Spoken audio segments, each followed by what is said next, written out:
नमस्कार, आप लाइव बिहार देख रहे हैं। मैं हूं राजमोहन तिवारी। 2024 लोकसभा चुनाव से पहले बिहार में जो राजनीतिक गठबंधन बन रहे हैं उसके अंदर अब महाभारत भी आपको देखने को मिलने वाला है, क्योंकि सीटों के समझौते पर बात नहीं बन पा रही है। कोई 5 सीटों का दावा कर रहा है, कोई 7 सीटों का दावा कर रहा है, और इसमें सबसे ज्यादा समस्या अब महागठबंधन के सामने खड़ी हो गई है। आपको बताएं कि महागठबंधन 7 दलों का है और 40 बिहार में लोकसभा की सीटें हैं। जीतन राम मांझी के बेटे जो कि बिहार सरकार में मंत्री हैं, संतोष सुमन, अब उन्होंने 5 सीटों पर दावा तो किया ही, साथ ही साथ उन्होंने चिराग पासवान के सामने उम्मीदवार उतारने को लेकर भी ऐलान कर दिया। संतोष सुमन ने कहा है कि जिस प्रकार से हिंदुस्तानी अवाम मोर्चा का जनाधार बढ़ रहा है, पार्टी मजबूत हो रही है, वैसे में महागठबंधन के अंदर उनको कम से कम 5 सीटें तो मिलनी ही चाहिए। और इसके अलावा जिस समुदाय का उनकी पार्टी प्रतिनिधित्व कर रही है, उन सीटों पर ज्यादा उनकी दावेदारी बनती है। ऐसे में गया की सीट पर तो उन्होंने दावा ठोका ही, इसके अलावा उन्होंने जमुई, जहां से अभी मौजूदा सांसद चिराग पासवान है, वहां पर भी दावा ठोक दिया है। अब इसके बाद आरजेडी के कई नेताओं के अंदर बेचैनी बढ़ गई है, क्योंकि वो चिराग पासवान के सामने ताल ठोकने की तैयारी कर रहे थे, चिराग पासवान को पटकने की तैयारी कर रहे थे। लेकिन अब तो चिराग पासवान को पटकने से पहले महागठबंधन में ही पटका पटकी शुरू हो गई है कि जमुई कौन लड़ेगा। अब सीट 1 है और दावेदार 3 बन गए हैं। चिराग पासवान जो कि जमुई से पिछले 2 लोकसभा चुनावों से लगातार सांसद बन रहे हैं, एनडीए के खेमे से लोजपा के सिंबल पर। अब इस बार भी उन्होंने ये बात जरूर कही है कि लोजपा के तरफ से जब भी वो जमुई लड़े, जनता ने उनका समर्थन किया है, इसलिए वो उनकी कर्म भूमि है और जमुई को वो नहीं छोड़ेंगे। यानी कि चिराग पासवान या तो जमुई लड़ेंगे या फिर अपने किसी करीबी को लड़ा सकते हैं, अगर हाजीपुर गए तो, या फिर दोनों लड़ जाएं, ये भी हो सकता है। और सुरक्षित सीट है ये, तो चिराग पासवान की ये कर्म भूमि, और उनके सामने पिछले 2 चुनावों से कोई भी विरोधी टिक नहीं पाया। लेकिन इस बार आरजेडी के खेमे से उदय नारायण चौधरी का दावर नेता एक बार जमुई लड़े भी हैं, बिहार सरकार में मंत्री भी रहे हैं, 2 बार बिहार विधानसभा के अध्यक्ष भी बने हैं, वो तैयारी कर रहे हैं। दूसरी तरफ आरजेडी के ही एक और विधायक है धोरैया से, भूदेव चौधरी, उनके बारे में भी चर्चा है। लेकिन इसके अलावा अब जीतन राम मांझी की पार्टी हिंदुस्तानी अवाम मोर्चा के राष्ट्रीय अध्यक्ष संतोष सुमन ने भी जमुई पर दावा ठोक दिया है, और उन्होंने ये कह दिया है कि जमुई लोकसभा के अंतर्गत ही सिकंदरा विधानसभा आता है, और वहां से तो हमारे अपने विधायक है प्रफुल्ल मांझी, तो वो चुनाव क्यों नहीं लड़ सकते हैं। अब ऐसे में सवाल यह है कि चिराग पासवान को चुनौती कौन देगा, महागठबंधन से चिराग पासवान के सामने कौन लड़ेगा। अब थोड़ा पीछे के अगर चुनावों को अगर हम देखें तो जमुई लोकसभा जो है वो 2009 में अस्तित्व में आया, उसके पहले किसी और नाम से ये जाना जाता था। 2009 में जब यहाँ पर चुनाव हुए थे तो एनडीए के तरफ से जेडीयू ने भूदेव चौधरी को उम्मीदवार बनाया था, और भूदेव चौधरी वहां से आरजेडी के श्याम रजक को हराने में कामयाब रहे। भूदेव चौधरी को 1,78,560 वोट मिले, श्याम रजक को 1,48,763 वोट मिले। और अभी मौजूदा सरकार में जो मंत्री हैं अशोक चौधरी, वो उस समय 2009 में कांग्रेस के टिकट पर चुनाव लड़े थे, उन्हें 71,000 वोट मिला था।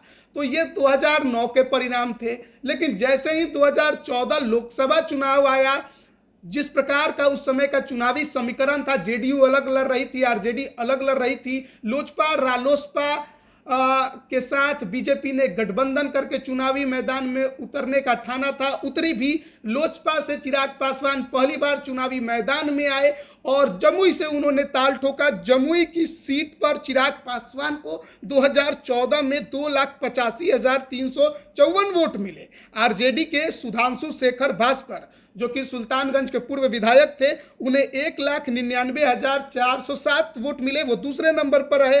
और जेडीयू ने इमामगंज के तत्कालीन विधायक उदय नारायण चौधरी को मैदान में उतारा और उन्हें 1,98,599 वोट मिले।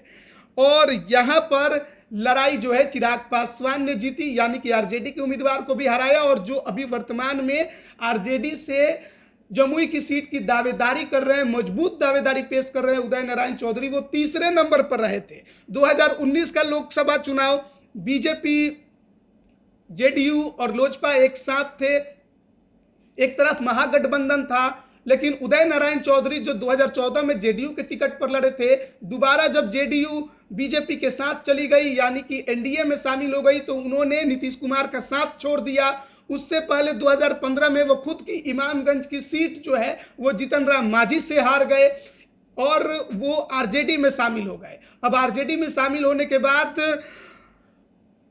वो लड़ना तो चाहते थे जमुई, लेकिन जमुई की सीट जो है महागठबंधन में 2019 के चुनाव के समय रालोसपा के खाते में गई थी। और रालोसपा ने भूदेव चौधरी को, यानी कि पूर्व सांसद जो यहाँ पर रह चुके थे, एक बार 2009 में जीते थे, उनको उम्मीदवार बनाया था। चिराग पासवान एनडीए से लोजपा के टिकट पर मैदान में थे और आमने सामने की फाइट हो गई थी। यहाँ पर चिराग पासवान को 5,29,134 वोट मिले, भूदेव चौधरी को 2,88,085 वोट मिले। यानी चिराग पासवान बड़े मार्जिन से चुनाव जीतने में कामयाब रहे। रिकॉर्ड मार्जिन के साथ उन्होंने जमुई पर की जो सीट है वहां पर चुनाव जीता।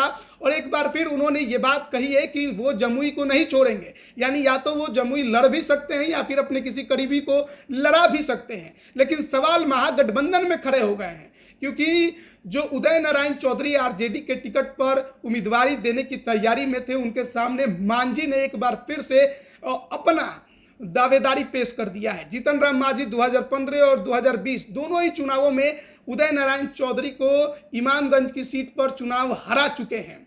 और यानी कि उदय नारायण चौधरी और जीतन राम मांझी की टक्कर जो है वो नई नहीं है, वो पुरानी है। और चुनावी प्रतिद्वंदिता जो है वो इनके बीच में देखने को मिलती है। ऐसे में जिस प्रकार से हिंदुस्तानी अवाम मोर्चा ने जमुई की सीट पर दावेदारी ठोकी है, उसके बाद उदय नारायण चौधरी की समस्याएं तो बढ़ गई हैं। इसके अलावा चर्चा यह है कि भूदेव चौधरी भी चाहते हैं कि वो जमुई की सीट पर अपनी दावेदारी दे, क्योंकि एक बार वो पूर्व सांसद भी यहाँ से रह चुके हैं, तो उनका भी अपना यहाँ पर कद मजबूत है। लेकिन उम्मीद कम है कि भूदेव चौधरी को यहाँ पर कोई टिकट मिलने वाला है। उदय नारायण चौधरी की दावेदारी ज़्यादा बन रही थी, लेकिन जीतन राम मांझी के दावेदारी देने के बाद अब देखना बड़ा दिलचस्प होगा कि यह सीट महागठबंधन में किसके खाते में जाती है। और एक बात यह भी तय है कि जीतन राम मांझी भी लोकसभा का चुनाव लड़ेंगे। गया की सीट पर दावेदारी है, पिछले बार भी गया लड़े थे, हार गए थे।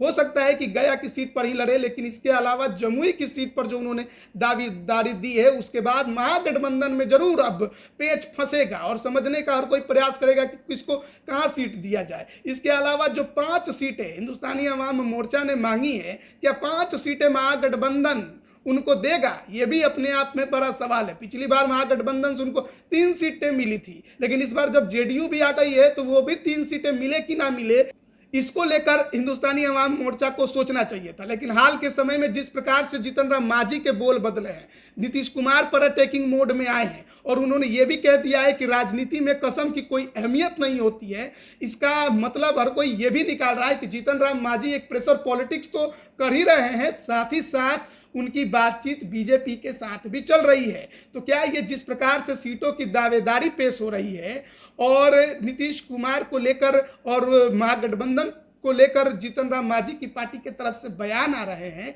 ये प्रेशर पॉलिटिक्स है या फिर कोई नई रणनीति के तहत अब आगे का प्लान बनाने की तैयारी चल रही है। देखना बड़ा दिलचस्प है कि जमुई की सीट महागठबंधन से किसके खेमे में जाती है, किसके खाते में जाती है, चिराग पासवान ने जमुई में दावेदारी दी है, या तो लड़ेंगे या किसी को लड़ाएंगे।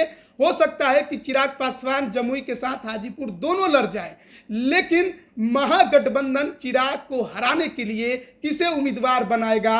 एक सीट 3-3 दावेदार बन गए हैं और ऐसे में कहीं ना कहीं महागठबंधन के अंदर पेंच इस सीट को लेकर भी फंस सकता है, सीटों के समझौतों को लेकर भी फंस सकता है। बने रहिए लाइव बिहार के साथ। आप सभी का बहुत बहुत धन्यवाद। लाइव बिहार यूट्यूब पर सब्सक्राइब और फेसबुक पर लाइक जरूर करें।